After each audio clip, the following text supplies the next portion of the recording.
এই ভাঙনটা দেখে অনেক খারাপ লাগছে। আমরা এখানে ঘুরতে এসেছি, মানে এইদিকে সবকিছু অনেক সুন্দর লাগছে আর কি। তো এখানে এই জিনিসটা দেখে অনেক খারাপ লাগছে। এই জায়গাটা ভেঙে গেছে, আবার অনেক নোংরা, তো পরিবেশও দূষিত হচ্ছে। তো আমার মনে হয় এই জায়গাটা আর কি সংস্কার করা দরকার। অনেক বৃষ্টির কারণে কক্সবাজারের এই সুগন্ধা পয়েন্টে অতি বৃষ্টির কারণে এই বীজটা একদম অগোছালো হয়ে গেছে, ভেঙে চুরমার হয়ে গেছে। পাশাপাশি এই বীজ ট্যুরিস্টের যে জিনিসটা তথ্য অফিস আছে ওই পর্যন্ত আপনার এই ড্রেনের ব্যবস্থা ছিল আছে। এখান থেকে যদি আপনার 250 ফিট যদি আপনার ড্রেনের ব্যবস্থা করি, এই জিনিসটা সুন্দরভাবে সমাধান হয়ে যাবে।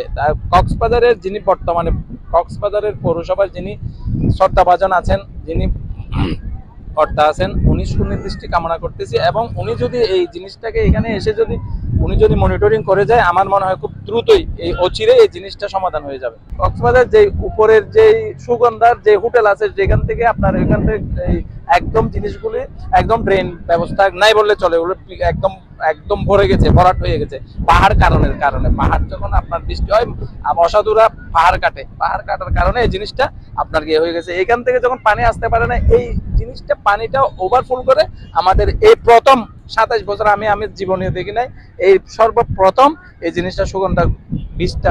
আপনারা জানেন কক্সবাজারে যে পয়েন্টগুলো আছে সবচেয়ে বৃহত্তম এখন বর্তমানে হচ্ছে পর্যটনের আনাগোনা হচ্ছে সুগন্ধা বীচ, প্লাস হচ্ছে আপনার কলাতলি বীচ। আপনি কলাতলি বিচে যেতে পারেন, সেখানে একই অবস্থা, আপনার ভাঙন একদম পচন হয়ে গেছে।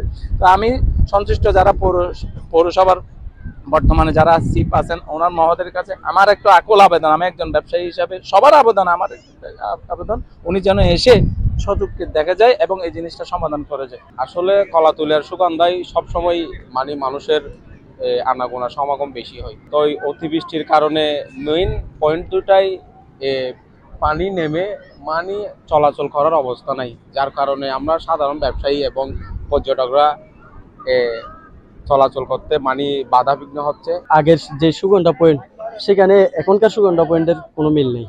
বিশেষ করে আমরা দেখতে পাচ্ছি যে মূল পয়েন্টে সুগন্ধা পয়েন্ট থেকে পর্যটকরা সমুদ্রে গোসল করতে যায়, সেই জায়গায় এত ভাঙন, বিশেষ করে বিভিন্ন ট্রেনের পানি এসে বা বৃষ্টির পানি এসে যেভাবে এই সমুদ্র সৈকতটা গর্ত হয়ে গেছে, এখানে কোনো পর্যটক হেঁটে যাওয়া সম্ভব হচ্ছে না। আপনারা দেখতে পাচ্ছেন বিভিন্ন দোকানের আঙ্গিনা থেকে বা অন্যান্য জায়গা থেকে পর্যটকরা নামতেছেন।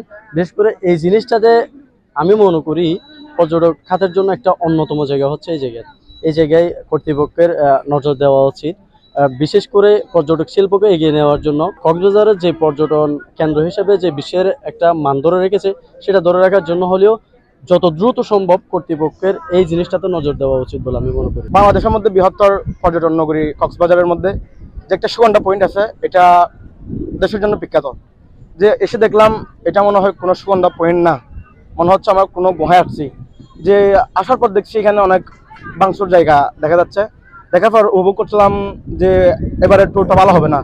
দেখতেছি কক্সবাজারের আস্তে আস্তে যেটা উন্নত, সেটা উন্নতর মতো লাগতেছে না। এটা কর্তৃপক্ষের নজরে লাগা উচিত যে এই যে বিষয়টা যেটা ভাঙন আছে, এটা কর্তৃপক্ষের নজরে লাগা উচিত। সবচেয়ে বেশি খারাপ লাগলো আর কি এই ভাঙাটা দেখে, কারণ এই ভাঙার জন্য এই যে সুন্দর যে বীজটা আছে, এই বীজটার পরিবেশটা নষ্ট হচ্ছে। সরকার যদি এটার দিকে একটু নজর দেয়, তাহলে যারা পর্যটন আছে, যারা দূর থেকে আসে, ট্যুরিস্ট যারা আসে, ওদের জন্য খুব ভালো হইতো।